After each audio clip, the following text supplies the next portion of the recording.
नरेंद्र मोदी की सरकार ने जता दिया है कि केवल अयोध्या से काम नहीं चलेगा, केवल बाबरी मस्जिद के विध्वंस से काम नहीं चलेगा, केवल बनारस की ज्ञानवापी पर हमारी नजर नहीं है, केवल मथुरा शाही दरगाह पर हमारी नजर नहीं है।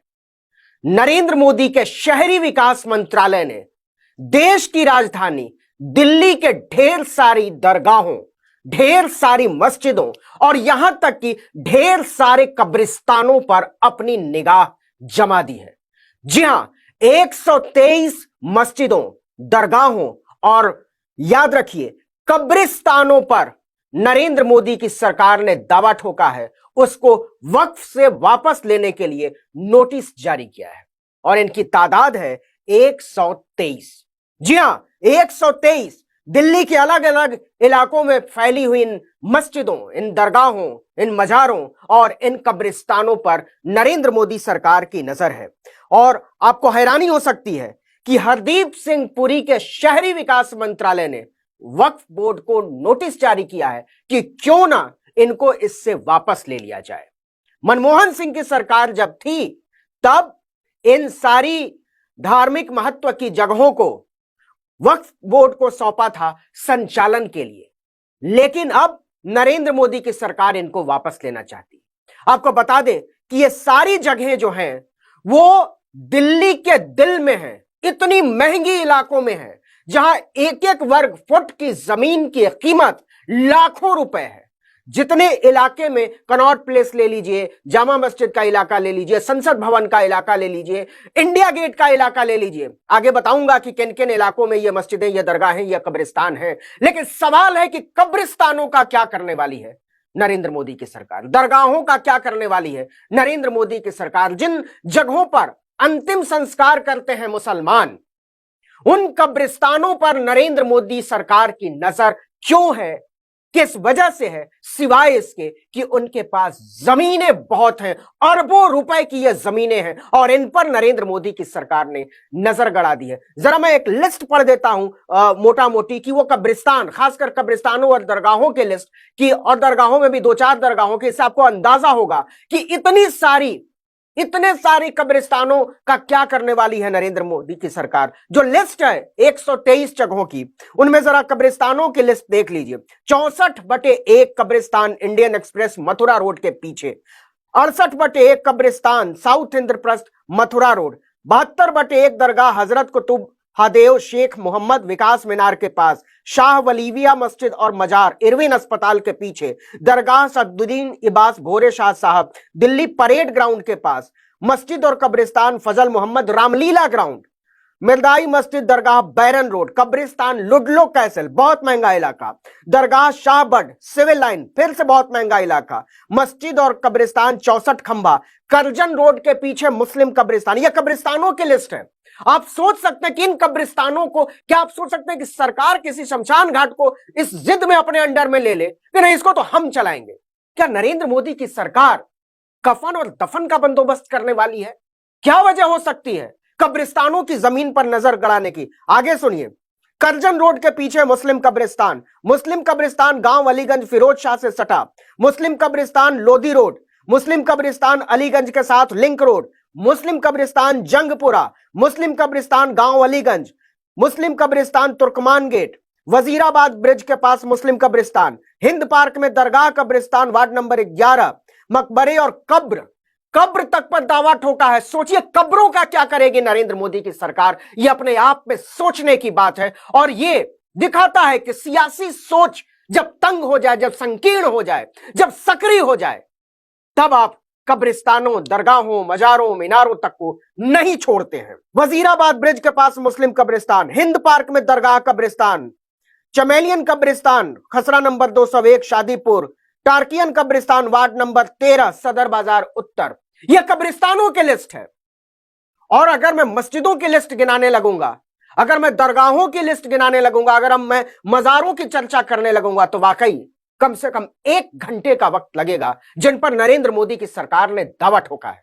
इसकी वजह नहीं बताई है, सिर्फ यह बताया है ये वो धार्मिक जगह हैं जिनके संचालन का अधिकार सिर्फ उसी धर्म के लोगों को है। क्या करेंगे हिंदू इसका? क्या करेंगे ईसाई? सिखों को क्यों चाहिए? नहीं, सिवाय इसके कि वो जगहें बहुत महंगी है, कोई वजह नहीं है कि नरेंद्र मोदी की सरकार उन पर नजर गड़ाकर बैठी है। क्या नरेंद्र मोदी की सरकार यह वादा कर सकती है कि मुस्लिम धर्म से जुड़े इन मजारों को, इन दरगाहों को, इन कब्रिस्तानों को और इनसे जुड़ी जमीनों को कल को धन्ना सेठों के हवाले नहीं करेगी?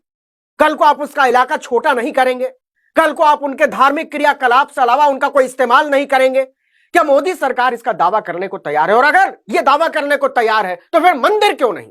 उसी कनॉट प्लेस में ढेर सारे मंदिर हैं, उसी फिरोज शाह कोटला के पास मंदिर है, वहीं जिस पुरानी दिल्ली की बात हो रही है ढेर सारे मंदिर हैं, उन पर कोई दावा नहीं है। नजर है केवल मस्जिदों पर, नजर है केवल जामा मस्जिद का भी जिक्र है, नजर है केवल कब्रिस्तानों पर, नजर है केवल मजारों पर जहां हिंदू भी चादर चढ़ाते हैं, मुसलमान भी, सिख भी, ईसाई भी, पारसी भी।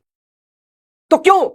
सवाल है कि क्यों? क्योंकि इनके पास जो जमीनें हैं वो वक्फ बोर्ड से खींचना चाहती है सरकार, उन पर अपना कब्जा चाहती है। और जैसे ही वो केंद्र सरकार के पास आएगी, अभी अगर उनका कोई और इस्तेमाल करते हैं, कोई उसका कमर्शियल इस्तेमाल करते, व्यावसायिक इस्तेमाल करते हैं, तो इसका फैसला केवल और केवल वक्फ बोर्ड कर सकता है और उसके लिए भी मुस्लिम प्रतिनिधियों की इजाजत लेनी होगी। लेकिन नरेंद्र मोदी सरकार को इसकी छूट मिल जाएगी, एक बार वो उसके कब्जे में दोबारा से आ जाएंगे। तो जरा इलाका सुन लीजिए, कौन कौन से इलाके हैं जहां यह कब्रिस्तान, मस्जिदें और मजार हैं।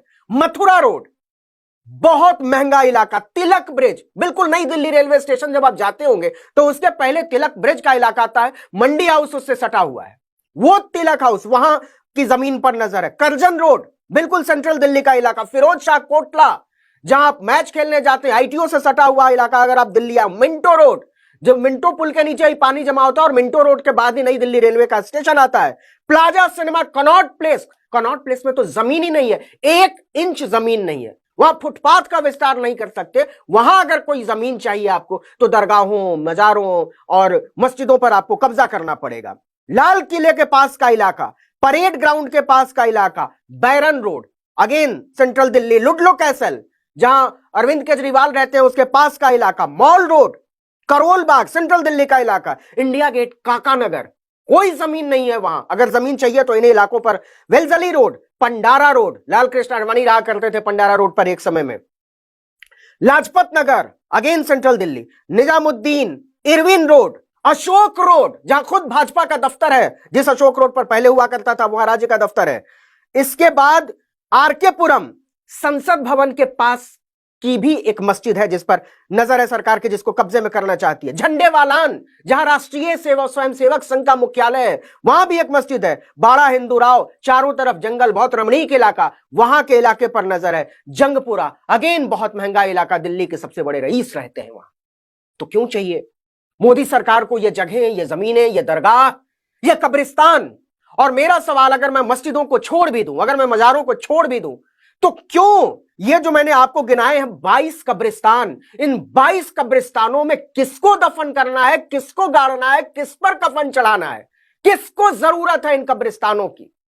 कब्रिस्तान तो मर जाने के बाद की चीज है और वो उन लोगों के लिए है जो लोग उस रीति रिवाज से कफन और दफन करना चाहते हैं। क्यों नरेंद्र मोदी की सरकार को अचानक से याद आया है कि ये कब्रिस्तान हमारे हैं और इस पर हमारा कब्जा होना चाहिए?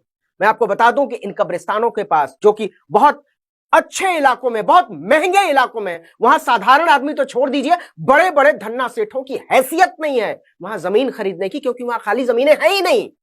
उन पर नजर है नरेंद्र मोदी की सरकार की और शहरी विकास मंत्रालय की, जो नोटिस जारी किया था। मैं आपको बता दूं कि वक्फ बोर्ड को यह नोटिस जारी किया था LNDO, भूमि एवं विकास कार्यालय, शहरी मामलों का मंत्रालय है, उसके अधीन आता है।